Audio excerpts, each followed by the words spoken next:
सटीक और ताज़ा खबरों को देखने के लिए हमारे न्यूज़ चैनल को लाइक और सब्सक्राइब जरूर करें। संभावित वार्ड संरचना की प्रतिक्रिया सोशल मीडिया पर पोस्ट करने वालों के खिलाफ कानूनी कार्रवाई की जाएगी। केडीएमसी के उपायुक्त की चेतावनी। केडीएमसी चुनाव विभाग का मसौदा 31 जुलाई तक तैयार हो जाएगा, ऐसी जानकारी उपायुक्त मिसाल ने दी।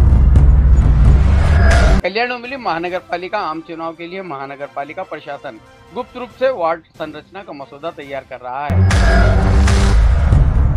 जबकि किसी ने सोशल मीडिया पर वार्ड संरचना का मसौदा पहले ही प्रसारित कर दिया, जो कि सही नहीं है। इस तरह से फर्जी मसौदा वायरल करने वालों को नोटिस देकर उनसे स्पष्टीकरण मांगा जाएगा। उपायुक्त रमेश मिसाल ने चेतावनी दी है कि यदि उनका स्पष्टीकरण सही नहीं पाया गया तो संबंधित लोगों के खिलाफ कानूनी कार्रवाई की जाएगी। बरं झालं।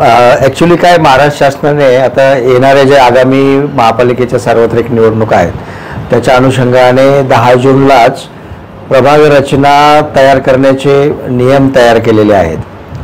त्याला प्रभाग रचना तयार करण्याचे नियम 2025 असं नाव त्यांनी दिलं। नंतर 23 जूनला याचा सुधारित कालबद्ध कार्यक्रम की कशा पद्धतीने प्रभाग रचना किती कालावधीमध्ये पूर्ण केली पाहिजे याचा कार्यक्रम दिलेला आहे।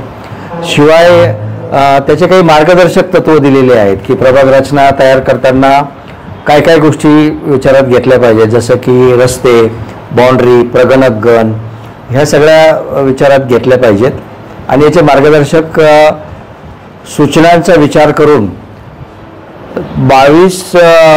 31 जुलैपर्यंत आपल्याला प्रारूप प्रभाग रचना तयार करायची आहे आणि ही प्रारूप प्रभाग रचना शासनाला आम्ही सादर करू।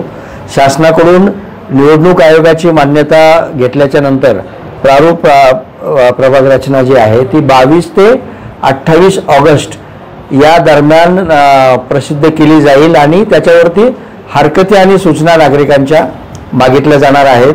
त्याच्यासाठी शासनाकडून खास अधिकारी नेमले जाणार आहेत की जे या हरकती आणि सूचनांचा विचार करणार आहेत आणि या सगळ्या हरकती आणि सूचनांचा विचार केल्याच्या नंतर अंतिम प्रसिद्धी होणार आहे आणि अंतिम प्रसिद्धी राज्य निवडणूक आयोगाची मान्यता होऊन केली जाणार आहे।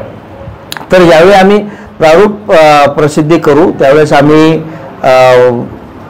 महाराष्ट्र शासनाचे राजपत्र, नंतर केडीएमसीची वेबसाईट आणि जी कोणती मुख्य वृत्तपत्र आहेत आपल्या एरियामध्ये त्या सगळ्यांवरती आम्ही प्रसिद्ध करणार आहोत। येत्या गेल्या 1-2 दिवसामध्ये असं निदर्शनास आलं की कुणीतरी संभाव्य प्रभाग रचना म्हणून असा एक प्रभाग रचनाचा एक मसुदा व्हायरल केलेला आहे आणि त्याच्यामुळे मलाही अनेक लोकांचे फोन आले, आमच्या वरिष्ठांनाही फोन आले की हा नेमका काय विषय आहे। तर त्या निमित्ताने मी आपल्या सर्वांच्या माध्यमातून हे सर्व नागरिकांना विनंती करू इच्छितो की आम्ही महापालिकेने कुठलीही प्रारूप प्रभाग रचना अद्याप प्रसिद्ध केलेली नाही। महापालिका स्तरावरती प्रशासनाकडून अत्यंत गोपनीय पद्धतीने हे कामकाज सुरू आहे आणि शासनाने जी कालबद्ध कार्यक्रम निश्चित केलेला आहे त्याच्या अंतर्गत आम्ही ही प्रभाग रचना प्रसिद्ध करणार आहोत। त्यावरती हरकती घेण्याचा आपल्या सर्वांना अधिकार आहे, त्यामुळे आपण कुणीही या जे कोणी गैरसमज करून देतात त्यांच्यावरती आपण विश्वास ठेवू नये आणि त्यांच्याविरुद्ध सुद्धा कायदेशीर कारवाई करण्याचा आम्ही निश्चित केलेला आहे आणि ते आम्ही करत आहोत। सध्या माझी आपल्याला एवढीच विनंती आहे की कृपया अशा कुठल्याही व्हायरल झालेल्या बातम्यांवरती आपण विश्वास ठेवू नये। धन्यवाद।